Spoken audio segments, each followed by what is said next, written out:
Let's learn from my mistake, shall we? Lesson 1.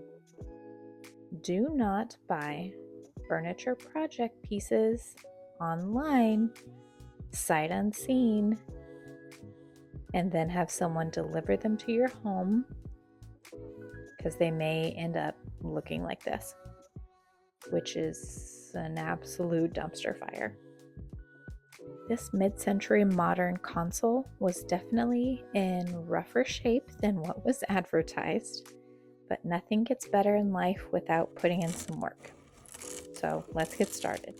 I started by taking everything I could down to the bare bones. Any flaking veneer, any old paint, any press board that was falling apart got tossed. I usually like to ask the previous owner's history with the piece.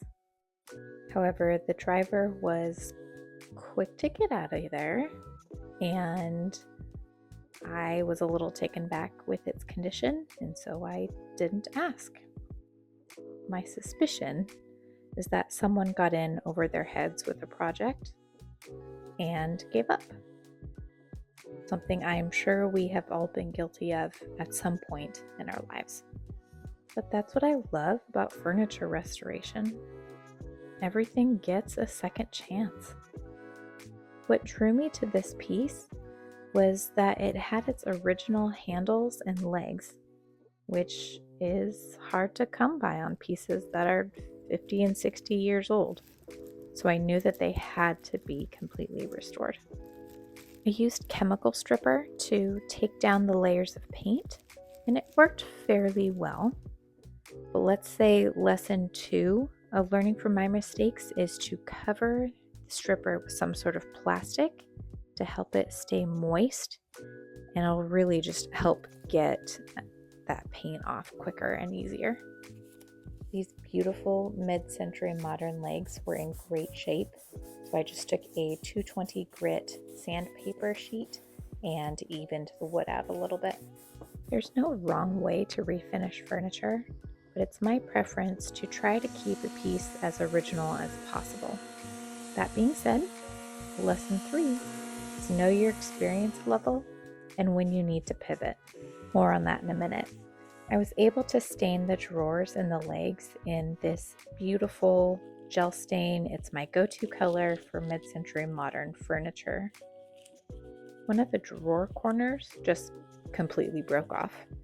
So I used a product called Quickwood to reshape that drawer corner, and now I need to try to color match it to the rest of the drawer. Color matching and blending could be its own full video. It is truly an art form, and I'm really still learning a lot about how to do it right and to do it quickly. Because as you can see in this video, it took a lot of time and patience to get it to where it needed to be.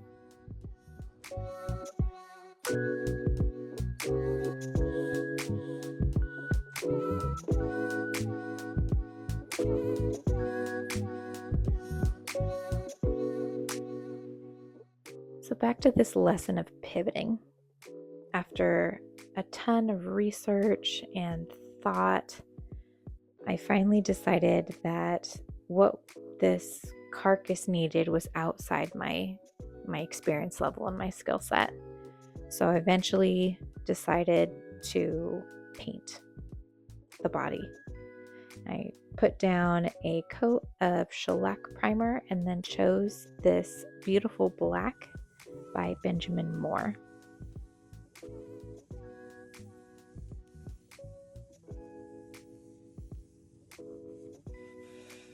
Okay, here comes my favorite part.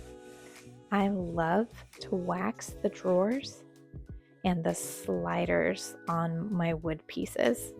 It just gives everything such a polished, clean, finished look.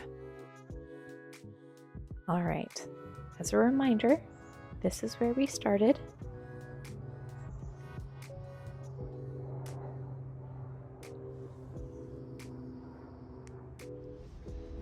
This is the finished project.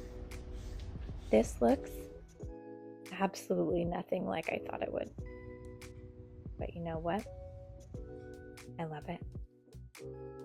I love it so much that I ended up keeping it for myself and putting it in our family room.